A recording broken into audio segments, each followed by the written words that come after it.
So, genommen mitnehmen. Ich heb mir nur vernommen, das überlegt, an wat für olle Lö ich mir erinnern kann, als ich noch ein ganz klein Kind war.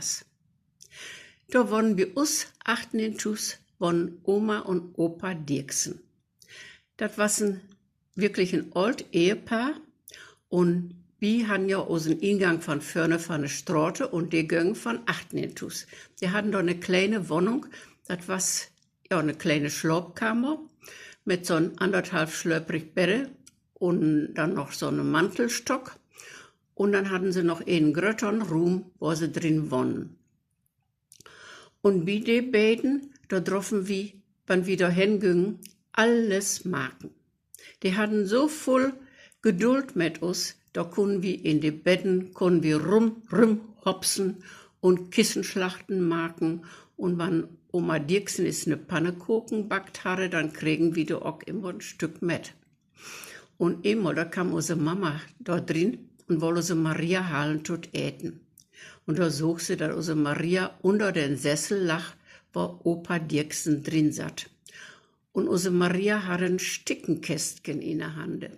Und mich immer ein Stickchen not andere an und schmiert dann das brannende Stickchen, schmiert sie Opa Dirksen für die Föte. Also unsere Mama dann sagt, ach, Opa Dirksen, das geht doch nicht, das kann man doch nicht zulassen. Da sagt Opa Dirksen, ach mein Gott, Johanna, du süßt doch, reg dich doch nicht up. Du süßt doch, was Maria doch für einen Spaß anheft, nur lot er doch dat Späßchen. Ja, und dann war's auch noch mal so, dass Oma Dirksen, unsere Mama, quäm und sagt, Johanna, ich mott mi is eben wat von der Seele küren. Ju, Gerard, die woll mich histen murren, nicht hurden murren sägen. Ich weet nicht, ich heb mir nix dorn. Und in Händchen, dat heb mir wohl geben. Aber, he woll mich nicht hurden murren sägen. Ach, sag so, Mama, dann will ich Gerd later is fragen. Und dann frug sie Gerd, Gerhard, jetzt sag du mal, warum wolltest du gestern Oma Dirksen nicht guten Morgen sagen, wenn du ihr auch das Händchen gegeben hast, aber du wolltest ihr nicht guten Morgen sagen? Ich konnte das nicht. Wieso? Warum konntest du das denn nicht? Ich konnte das nicht, weil ja schon Mittag war. Ja, das waren Oma und Opa Dirksen. Da habe ich auch eine gute Erinnerung dran. Und dann, wir saßen ja immer achter die Karkowshegge mit unsere Püppkes. Und da waren wir an Häkeln und an Tünen mit so kleine Stoffläppkes. Mal ein Norber, weil ein Opa, weil da in den Norbershop wohnte, die wollte das nicht haben. Die kam dann immer an mit der Vize, Kick, das sind wir im Kirchhof, den muss ich doch da aus ihrem wegjagen. Und wann wir das dann sogen, dass den Opa da, wer mit seine Vize anquem, und wann er dann achten, dass das große Karkofs, durch die große Karkofsporte kam, dann bin wir gau durch die Hegge kroppen, und wann er dann da anquem, auf dem Rasen, auf das Rasenstück, dann war's kein Kind mehr da. Und wann er dann wer weg war's, dann, kropen wie gau wer durch die Hegge und dann satten wieder ach, mein Gott, wir habt doch nix kaputt gemacht. Nee, das drauf nicht wissen, das wolle nicht haben. Und darum hätten immer Hickekümp, das sind wir im Kirchhof. Das hab ich immer noch so in den Ohren. Paar Hüse wieder als uns.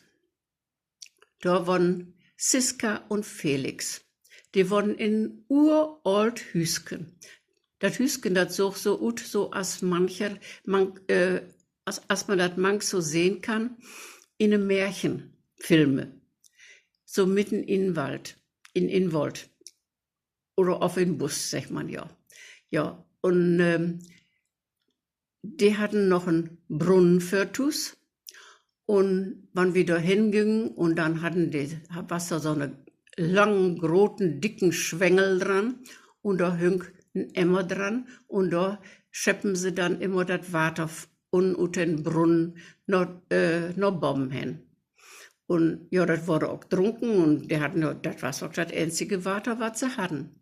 Aber sie hatten in Gorn, da kann man sich drin verloben.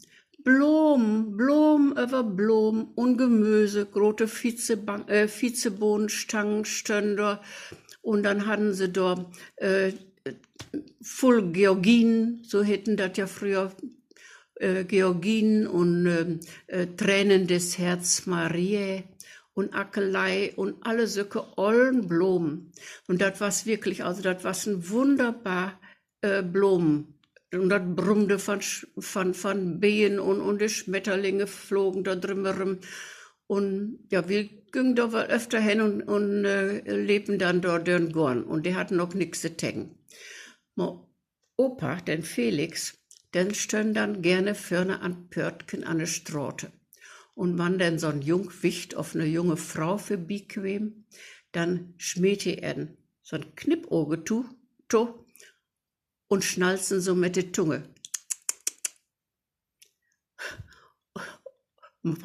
Siska war, glaube ich, nicht eifersüchtig drauf, denn Opa, das war ja, dann hat er auch keine Tante mehr in den Mund und ach, die stehen da jahrelang mit der selbigen wie Bollerbuchse an der Straße. Immer Knippauge. Schmähte dann die jungen Frauen, ach da noch, ich hab auch nicht immer gesehen, dass da ist ein Junggewicht auf eine Frau gestorben blieb wie ihm. Ja, und die letzte, wo ich mich so gut dran erinnern kann, das war Schwester Chrysophora. Das war eine Nonne im Krankenhaus und unsere Elli, als die ut die Schule quem, da heft die da so als Stationshölpe erstes Jahr Arbeit. Und wann wir dann da hingingen und dann mit Maria und Josef und Icke, dann sagt sie zu uns, na, seid ihr schon wieder da? Und wir sagten dann, ja, wir wollen unsere Elli besuchen. Ach, sagt sie dann kommt mal mit in die Küche, ich hab noch was für euch. Und dann mägset Schaplos und dann gab sie uns Pudding mit so Himbeersirup drüber gotten auf Götterspeise und so Tellerkes mit Kuchen. Und wenn wir das dann alle abgeten hatten, die wusste genau, warum wir da hinkamen. Dann sagt sie, aber Elli muss jetzt arbeiten, kommt mal nächste Tage wieder, dann habe ich wieder was für euch. Und dann gingen wir auch natürlich auch ein paar Tage später wer hin und dann habe wer was für uns, so trüge satt in den Schrank in Stationsköcken. Ja, das war Schwester Chrysophora, das war eine herzensgute Nonne. Da habe ich also wirklich so gute Erinnerungen dran. So, und ja, damit will ich dann nur auch Schluss machen. Dann seht ihr, dass die Läter oder die Kinder von 5 Tagen auch Läter sagt, ach, das war nette Lö damals, als ich noch ein klein Kind war. Da will wir uns doch alle was Bettchen dran holen, oft nicht? So, macht's gut und gut gone.